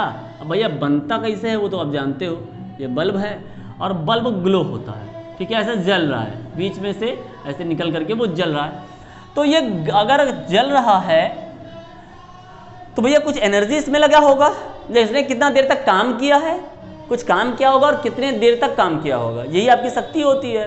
काम करना बंद कर दिया, क्या है ना, बेकार लेकर के चले आए, कहते नहीं लोग, लेकिन काम करता जा रहा, भैया बहुत अच्छा है, बहुत देर तक काम कर लेता है। तो देर तक काम कर रहा है तो उसकी शक्ति होगी, ताकत ही तो होगा। तो इसको बोलते हैं क्या, इलेक्ट्रिक पावर बोल देते हैं, इसको इलेक्ट्रिक पावर बोला जाता है। तो इलेक्ट्रिक पावर क्या है, देखिए इलेक्ट्रिक पावर जो है वो सीधा सा मतलब है भाई कितने देर तक काम कर रहा है, तो the rate of the rate of work is called electric power. अब कैसा वर्क? Electric work. देखना यहां जो हम बात कर रहे हैं वो हम इलेक्ट्रिक वर्क की बात कर रहे हैं, ठीक है। तो इलेक्ट्रिक वर्क या वर्क डन लिख देते हैं, चलो इतना ही, एक ही बातें हैं। The rate of electric work या work done is called electric power. यानी आप क्या देख रहे हैं, जो इलेक्ट्रिक पावर देख रहे हैं वो क्या हो रहा है, work done upon time taken, है ना, ये इसके इक्वल है। पावर को भैया P से लिखते हैं और वर्क डन को W से लिखते हैं, ये अपॉन T हो जाता है। तो यहाँ आप देख लेंगे power is equal to work done upon time. Sir unit क्या होगा इसका? जी हाँ बिल्कुल, यूनिट क्या होगा इसका? ये पावर जूल पर सेकंड आप कहोगे जूल पर सेकंड। देखिए जूल पर सेकंड को ही हम यहाँ पर एक अलग नाम से जान लेते हैं, और वो नाम क्या है? वो नाम है वॉट। जनरली हम इसको W से रिप्रेजेंट कर देते हैं, ठीक। अब मान लीजिए ये तो हमारी बातें हुई शक्ति की ना, शक्ति अलग अलग होते हैं, सारी चीज देखना। ये वॉट, ये आवर्स हैं। और ध्यान रखें जो कमर्शियल यूज होता है, जब हम कमर्शियल यूनिट की बात कर लेते हैं तो इसी पावर को हम लोग किलोवाट में लेते हैं। सर किलोवाट में क्यों लेते हो? किलोवाट में सीधा भैया पावर बहुत छोटा है, तो कमर्शियल जो यूज होता है उसमें हम लोग वॉट की बात करते हैं। तो यहाँ कितना वॉट है? ये 1000 वॉट हो जाता है।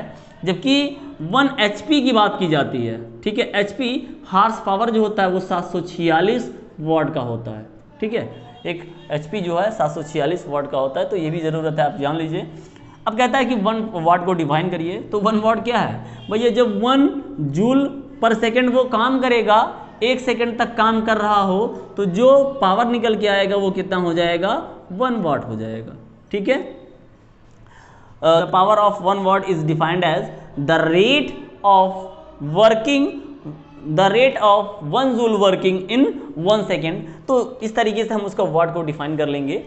सर और क्या इसमें होगा? चलिए ये हमारी बातें थी, कुछ और बातें समझते हैं। देखिए ये बातें किसके साथ हुई? हमने ये कहा कि सर ये सारी चीज़ें हमने बात की इलेक्ट्रिक पावर में, तो पावर हो ये वर्क डन में बात किया। जब एनर्जी की हम बात कर लेते हैं तो एनर्जी में कंज्यूम्ड हो जाता है, तो यानी एनर्जी जो कंज्यूम्ड होता है वही किसके इक्वल हो जाएगा? बिल्कुल पावर की इक्वल हो जाएगा। The rate of consumed energy is called power. तो दूसरा डेफिनेशन हमारा ये हो सकता है, क्या हो सकता है? The rate of consumed energy, ठीक है, consumed energy is called electric power. तो बस खाली ये जो वाट लिखा हुआ यहाँ पर, ये इसके स्थान पे एनर्जी कंज्यूम्ड हो जाएगा। और आपको पता है कि एनर्जी और वर्क दोनों लगभग सेम ही होते हैं।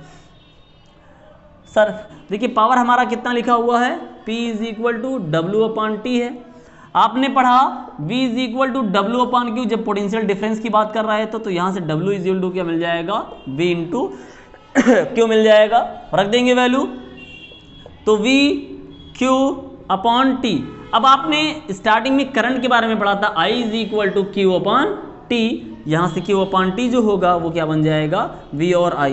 तो पावर को आप देखो, पावर को जो हमारा यहाँ सिंपल फॉर्म में है, पावर हमारा यहाँ इलेक्ट्रिक डिफरेंस और पोटेंशियल के बीच में बात कर लेंगे। यानी करंट फ्लो हो रहा है और जो उसमें उनके इंड सिरे पर कंडक्टर जो है वो इसके इंड पॉइंट पर जो क्रॉस सेक्शन है उसमें डिफरेंस है उन दोनों के प्रोडक्ट के इक्वल होता है। ये पावर जो आप देखेंगे वो क्या, इलेक्ट्रिक करंट जो हम दे रहे हैं और जो हमने कंडक्टर लिया है उसके इंड पॉइंट, यानी कि उसकी जो क्रॉस सेक्शन एरिया है उस उन इंड पॉइंट पर क्या होंगे, जो डिफरेंस होगा उन दोनों के प्रोडक्ट के इक्वल हो जाता है। ये हमारा किसके? पावर V और I के टर्म में है, ये V और I के टर्म में है। ऐसे ही आप पावर को और भी पार्ट में हम डिफाइन कर सकते हैं। तो V इज इक्वल टू, अब अगर हम ओम्स लॉ यहाँ लगा देते हैं तो V इज इक्वल टू क्या होता है? IR। तो V के स्थान पे क्या हो जाएगा?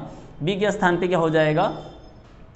तो V के स्थान पे आपको मिल जाएगा, क्या मिलेगा सर? अरे रुको ना भाई, तो IR यहाँ लिख दीजिए, IR और ये I क्या मिल गया? I²R। ये किसके टर्म में है? ये किसके टर्म में है? रेजिस्टेंस और इलेक्ट्रिसिटी के टर्म में है, ठीक है, इलेक्ट्रिक करंट के टर्म में है। वही फार्मूले से देखो तो V is equal to V/I, V/, V upon R is equal to, देखिए पहले V और I था, R नहीं था, I है और R है। अब भैया I दोनों में ना, अब I को हटाओ, V और R के टर्म में बताओ, तो वैल्यू यहाँ रखोगे, स्क्वायर है तो V square R square into R, ये कैंसिल आउट हो जाएगा, तो V is equal to P is equal to V upon R। ये तीन फार्मूले आप देखें सब अलग अलग टर्म में लिखे हैं। तो हम पावर को ऐसा भी कह सकते हैं कि पावर हमारे तीन टर्म में है, I स्क्वायर R, ठीक है, क्या क्या हैं, क्या क्या हैं आपके, वी आई और है आपका I स्क्वायर R, और तीसरा है आपका V स्क्वायर अपॉन R। ठीक, समझ गए, क्लियर? अरे हाँ भैया बताओ, बिल्कुल समझ गया ना। देखिए कुछ और बातें भी इसमें होगी, तो अब क्या हो सकता है सर, है ना। देखिए ये पावर के टर्म में है, ये सारी चीज़ हमारी इलेक्ट्रिसिटी के टर्म में है, इलेक्ट्रिक पावर को हम बता रहे हैं। अब हमारा आता है जूल, यानी हीटिंग इफेक्ट आ जाता है। तो हीटिंग इफेक्ट क्या है उसको देखते हैं। तो बबुआ लोग पहले देखो, हीटिंग इफेक्ट जानने से पहले हमें एक थोड़ा सा, मैं अभी लेफ्ट पे छोड़ दिया था, उसको देख लेते हैं। जो कॉमर्शियल एनर्जी जो है वो यूज किया जाता है, तो उसका यूनिट क्या होता है। जैसे भाई ये लाइट वगैरह आ रहा है ना, खर्च करते हैं तो क्या होगा, तो आपने यहीं से अभी पढ़ा है कि P is equal to W upon T. बस भैया W is equal to P into T, यही आपका क्या है, कॉमर्शियल एनर्जी है। यहाँ पर होता है वॉट और यहाँ होता है टाइम, ठीक है। तो अगर हम इस वॉट को क्या ले लें, किलो वाट ले लें, क्या ले लें, किलो वाट ले लें, और इसको हम आवर्स ले लें, ठीक है। अगर हम इसको किलो वाट और आवर्स ले लेते हैं तो ये जो हमारा होगा वो इलेक्ट्रिकल एनर्जी जो हम ले रहे हैं उसमें हो जाएगा, ठीक है। और यही जो हमारे घर में यूनिट आता है वो इसके इक्वल हो जाता है, यानी जो बिजली आती है ना वो इसी यूनिट के इक्वल कॉइन हो जाता है। तो यहाँ देखें इलेक्ट्रिकल एनर्जी जो है वो किलोवाट आवर्स के रूप में है। किलो का मतलब आपको पता है कितना, 1000, ठीक है, वॉट। और टाइम कितना होता है भैया, 3600 सेकेंड होते हैं, ठीक है। और आप पढ़ क्या रहे हो, हाँ सर एनर्जी पढ़ रहे हैं, चलो भैया कोई बात नहीं।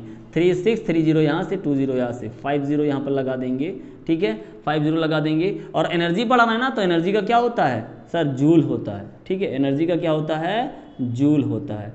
तो टोटल देखेंगे 3.6 10 की पावर 6 जूल, किसमें, 1 किलोवाट, 1 किलोवाट आवर्स की अगर हम बात कर लेते हैं तो इतनी एनर्जी जो होती है, ठीक है भैया, वो होता है जूल के इक्वल। इसको आता है, इसको ध्यान रखेंगे, इसको पढ़ेंगे जरूर, याद रखेंगे, ठीक है। क्या याद रखेंगे कि 1 किलोवाट आवर जो होता है उसमें 3.6 10 की पावर 6 जूल होते हैं। अब बात आई heating effect of electric current, ठीक है, इसको ध्यान रखें। तो हीटिंग इफेक्ट क्या है, देखिए जब हम किसी चीज़ को, मान लीजिए ऐसे रेजिस्टेंस जो हाई रेजिस्टेंस वाली चीज़ें होती हैं, जैसे मैंने आपको पहले बता दिया था कि एक लाइट निकाल रहा हो, दूसरा हीट निकाल रहा हो, तीसरा जो अपने स्थान पर रोटेशन करना शुरू कर देता है। तो यहाँ पर नाइक्रोम का वायर लिया जाता है। नाइक्रोम का वायर जो होता है वो रेजिस्टेंस उसका हाई होता है। तो हाई रेजिस्टेंस जब जिसका हो और उसमें इलेक्ट्रिक करंट फ्लो करवा देते हैं, ठीक है। इलेक्ट्रिक करंट, जैसे बल्ब है, ठीक है, बल्ब है। अब बल्ब क्या होता है, बल्ब में टंगस्टन लगाया जाता है। तो टंगस्टन जो यहाँ पर ऐसे फिलामेंट के रूप में लगाया जाता है, ठीक है, ऐसे आप देखेंगे इस फिलामेंट के रूप में ऐसा कुछ लगाया जाता है। तो ये भी ग्लो करता है, हीट भी थोड़ा देता है। लेकिन जो नाइक्रोम का वायर आप देखेंगे, ठीक है, जो नाइक्रोम का वायर आप देखेंगे, ठीक, नाइक्रोम का वायर जो होता है उस पर ऐसे फेरी जो लगे हुए, सॉरी मान लीजिए क्लॉथ रॉड पे, किसी रॉड पे आपने देखो यार, हीटर आपने देखा होगा ना, हीटर पे जो लगाया जाता है ना वो ऐसा लपेटा हुआ होता है।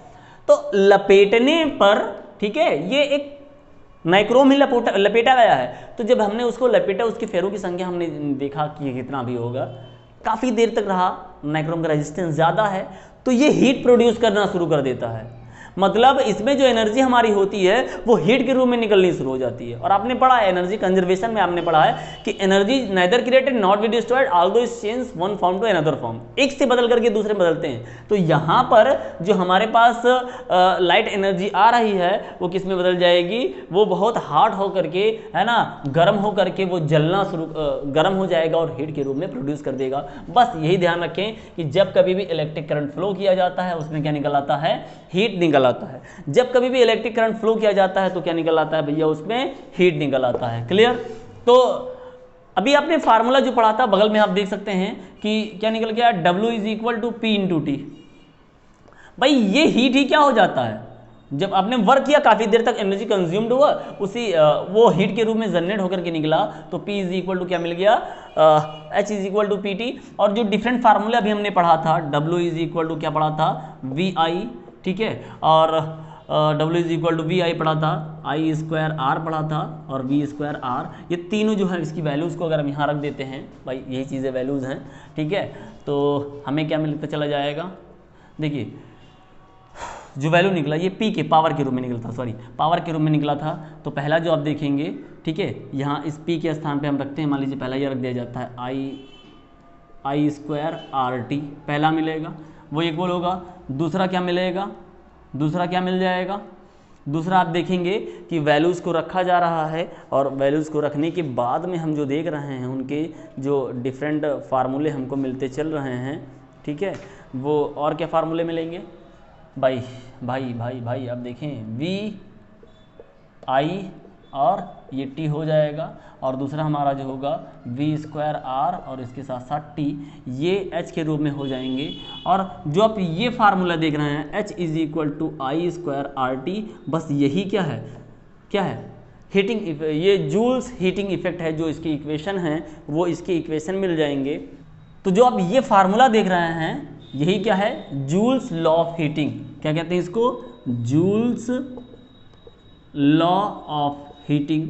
और जूल्स लॉ ऑफ हीटिंग आप देख रहे हैं, इस यानी हीट जो बन रहा है, यानी हीट जो निकल रहा है, वो जूल के द्वारा जो आप देख रहे हैं, इन्होंने निकाल के दिया था, वो क्या हो रहा है, H जो डिपेंड करता है वो किस पर, प्रोपोर्शनल है I स्क्वायर पर, और H जो डिपेंड करता है यानी प्रोपोर्शनल है R पर, और हीट जो जनरेट हो रहा है वो T पर, ये तीनों पर क्या है, वो डायरेक्टली प्रोपोर्शनल हैं। अब अगर कोई चीज़ डायरेक्टली प्रोपोर्शनल होता है तो क्या होता है भैया, अगर हम I को 1 स्क्वायर भी लगाया ना, अगर I को हम 1 यूनिट बढ़ाएंगे तो हीट कितना बढ़ेगा, 2 यूनिट, ठीक है, वो 1 यूनिट बढ़ेगा, यानी स्क्वायर अगर हम 2 करते हैं, अगर हीट लाइट करंट को हमने 2 एम्पेयर देना शुरू कर दिया, तो जो पहले 1 दे रहे थे, अब कितना देना शुरू कर दिया, 2, तो ये कितना होगा भाई, स्क्वायर 2 का स्क्वायर 4 गुना हीट निकलना शुरू हो जाएगा, ठीक है, हीट 4 गुना निकलना शुरू हो जाएगा। अगर हाफ करेंगे तो वो 1/4 टाइम क्या हो जाएगा, रह जाएगा, 1/4 हो जाएगा। ये डायरेक्टली प्रोपोर्शनल है और यूनिट 1 पर ही है, इसको जितना बढ़ाएंगे उसके करस्पॉन्डिंग ये भी यानी हीट भी बढ़ता चला जाएगा। हीट और कितने देर तक हम उसमें फ्लो करवाते हैं, जैसे बटन ऑन किया बंद कर दिया तो ज़्यादा देर तक नहीं होगा, जब देर तक हम उसको करेंगे तो उतना ही देर तक वो ही क्या होगा, हीट निकलता शुरू हो जाएगा। तो ये एनर्जी हमारी देख रहे हैं कि किस रूप में है, हीट के रूप में आ जा रहा है। और इन देखिए ये जूल्स लॉ ऑफ हीटिंग कह लें, इनका हम कई जगह इनका यूज़ कर लेते हैं। जैसे आप देखेंगे सबसे पहले तो यार इस्त्री करना, प्रेस करना, उसमें लगा देते हैं हीट के रूप में। और क्या निकाल सकते हैं, देख सकते हैं सर, हाँ हीटर के रूप में लगा देते हैं। और क्या देख सकते हैं, सोचते हैं है ना, क्या और, हाँ बिल्कुल आप बताते रहो ना, बल्ब के रूप में जो लगाया जाता है टंगस्टन, उसके रूप में है, टोस्टर के रूप में है ना। तो ऐसे कई स्थानों पर जो हम देखेंगे वो इसका एप्लीकेशन, इसका यूज किया गया है जूल्स लॉ ऑफ हीटिंग की। बस अगर एक फार्मूले आप याद कर लीजिए तो सारा काम आपसे हो जाएगा, ठीक है। यहाँ पर क्या था, आर था, हाँ, बस सारा काम आपसे यहाँ हो जाएगा अगर आपने एक ही फार्मूले को याद कर लिया। तो स्टूडेंट ये कुछ बातें हमारी जो थी वो इलेक्ट्रिसिटी पर था और सारे चैप्टर को हमने कवर किया। अगर अभी भी कुछ रह जाता हो, कुछ लेफ्ट रह गया हो तो बिल्कुल कमेंट बॉक्स में इसको लिखें और बताएं कि क्या लेफ्ट रह गया। बाकी न्यूमेरिकल्स जो हैं वो न्यूमेरिकल्स में आपको अगली वीडियो में मिल जाएगी, है ना। इस पूरे चैप्टर का जो न्यूमेरिकल्स होगा मैं वो सॉल्व करूँगा और ऐसे न्यूमेरिकल्स लाऊंगा जो आपके एग्ज़ाम में बिल्कुल आने के चांसेस हैं कि लगभग वो एग्ज़ाम में आ सकते हैं। मैं ऐसे न्यूमेरिकल्स को लाऊंगा। और अभी भी अगर आप चैनल को सब्सक्राइब ना किया ना भैया तो चैनल को सब्सक्राइब करके बेल आइकन को प्रेस कर लें, जिससे कि नए वीडियो का नोटिफिकेशन आपको मिलता रहे। और हाँ दोस्तों, अपने साथियों में ज़रूर शेयर करें क्योंकि ये पूरा चैप्टर आपका है और अगला जो मिलेगा वो आपको न्यूमेरिकल्स में मिलेगा। तो शेयर करते रहें। मिलते अगली वीडियो में। Bye and take care.